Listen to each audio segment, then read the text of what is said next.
wabarakatuh. Perkenalkan, nama saya Tiara Sri Rasneri. Saya dari kelompok 2 akan menjelaskan materi tentang desain produk berupa barang. Produk yang berupa barang adalah sesuatu yang berbentuk sehingga dapat disimpan dan dapat diperjualbelikan kembali. Produk yang berupa barang dapat dipindah-pindahkan letak fasilitasnya, dapat ditentukan besaran biayanya, aktivitas penjualannya berbeda dengan produksi, di mana aktivitas produksinya mudah diotomatisasi. Dalam pengembangan desain atau redesign dari suatu produk haruslah dilakukan dengan dasar apa alasan untuk dilakukannya dan apa tujuannya. Alasan dilakukannya desain atau desain produk adalah untuk dicapainya keberhasilan dan kemakmuran suatu organisasi, perusahaan. Untuk itu, maka perlu diperhatikan berbagai kegiatan dan tanggung jawab yang mencakup dan mempengaruhi bidang-bidang fungsional yang terkait dalam organisasi, terutama pemasaran dan operasi produksi. Kegiatan dan tanggung jawab itu adalah: yang pertama, menerjemahkan keinginan dan kebutuhan pelanggan ke dalam produk yang akan dibuat, baik dalam operasi produksi maupun dalam pemasarannya. Yang kedua, merumuskan kembali produk yang sekarang dalam pemasarannya dan menjaring produk yang ada di pasar. Yang ketiga, mengembangkan produk baru, baik dalam operasi produk maupun dalam pemasaran. Yang keempat, memformulasikan sasaran dari desain atau redesain produk dalam mutu atau kualitas dengan kaitannya untuk pemasaran operasi produksi. Yang kelima, memformulasikan sasaran biaya yang berkaitan dengan operasi produksi, keuangan, dan akuntansi. Yang keenam, membangun dan menguji prototipe yang terkait dengan operasi produksi, pemasaran, dan tekniknya. Yang ketujuh adalah dokumen spesifikasi dari produk tersebut. Materi selanjutnya adalah desain produk berupa suatu jasa. Banyak pembahasan sejauh ini yang memusatkan perhatian pada apa yang disebut sebagai produk nyata, yakni barang. Di sisi lain, terdapat produk yang tidak nyata, yaitu jasa. Termasuk dalam industri, jasa adalah perbankan, keuangan, asuransi, transportasi, dan juga komunikasi.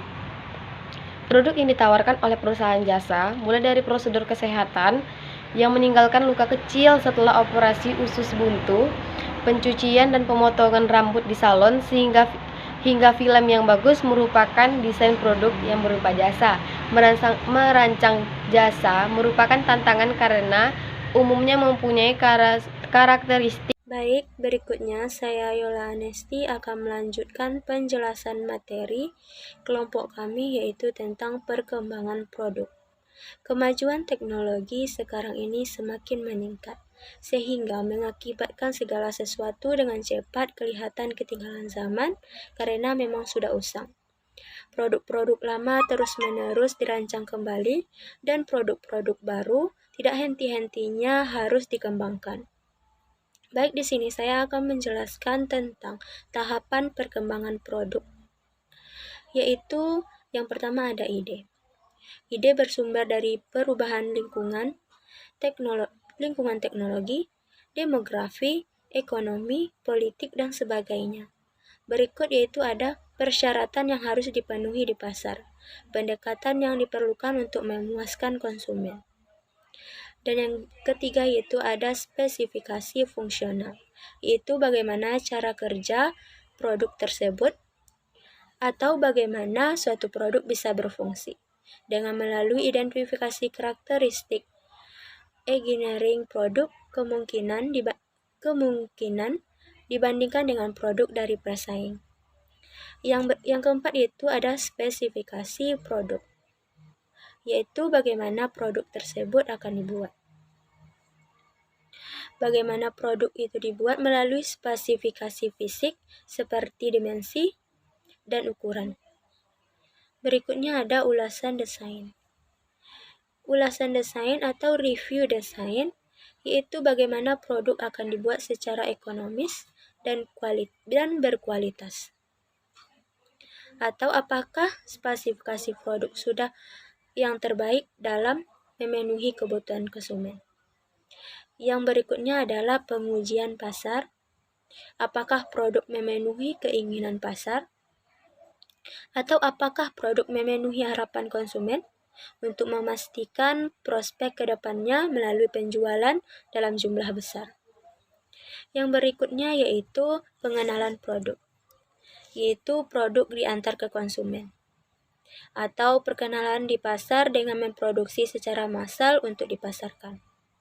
Yang terakhir ada evaluasi. Evaluasi yaitu untuk mengukur sukses atau gagalnya, karena jika gagal secara cepat bisa diganti dengan produk lain yang lebih menguntungkan. Baiklah, itu penjelasan singkat dari saya. Berikutnya akan dilanjutkan oleh Saudara Rahmat.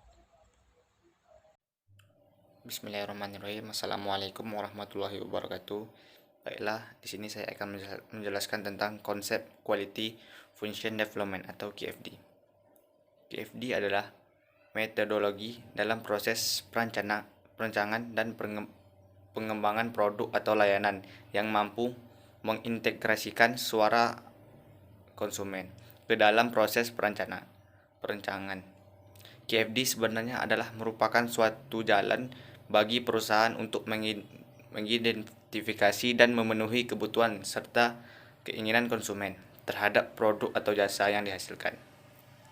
Berikut ini dikemukakan beberapa definisi Quality Function Development menurut para pakar. QFD sebagai suatu proses atau mekanisme terstruktur untuk menentukan kebutuhan pelanggan dan menerjemahkan kebutuhan-kebutuhan itu ke dalam kebutuhan teknis yang relevan, di mana masing-masing area fungsional dan level organisasi dapat mengerti dan bertindak.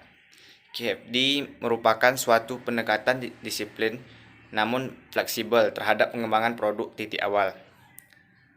Dari QFD adalah pelangganan serta keinginan dan kebutuhan dari pelanggan itu.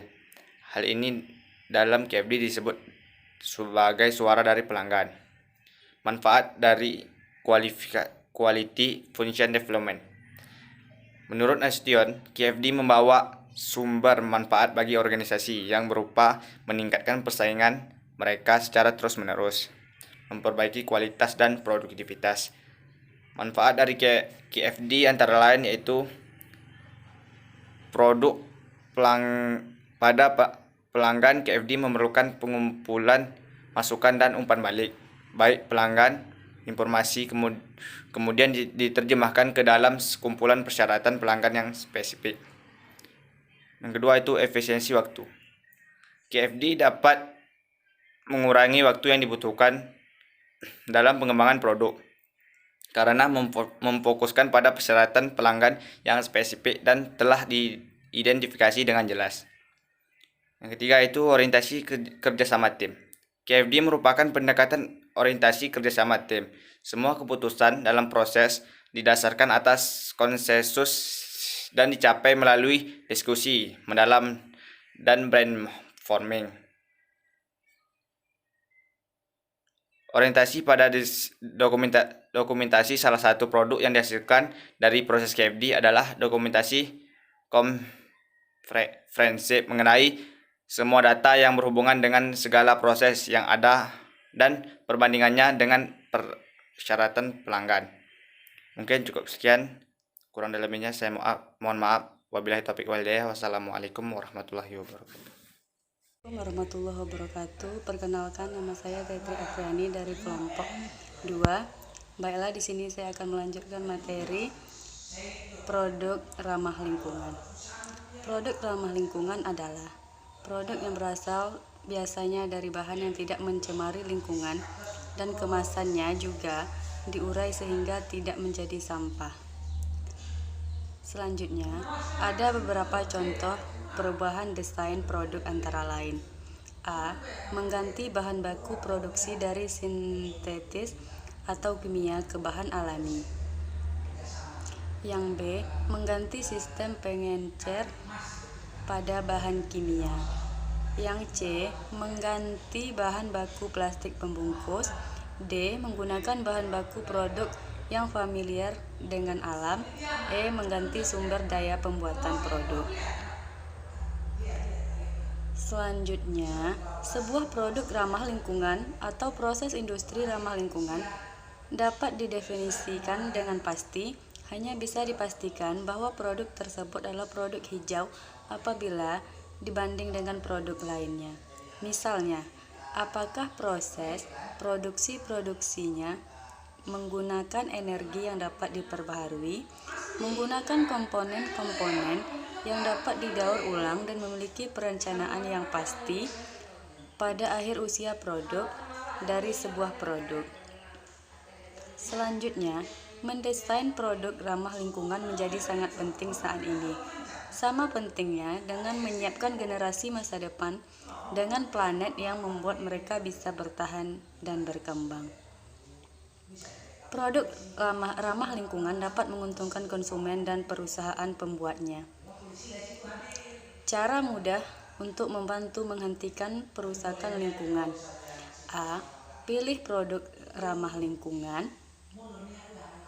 Sebisa mungkin, pilihlah produk yang mencantumkan label eco-friendly atau recycling simbol pada kemasannya. Produk dengan labeling simbol lebih umum ditemui. Simbol yang terdiri dari 3 anak panah hijau yang saling mengejar ini. Yang kedua, ganti toiletries khusus. Mengganti produk toiletries adalah cara paling cepat untuk mengurangi paparan pada kimia pada tubuh yang akibatnya makin terasa menakutkan.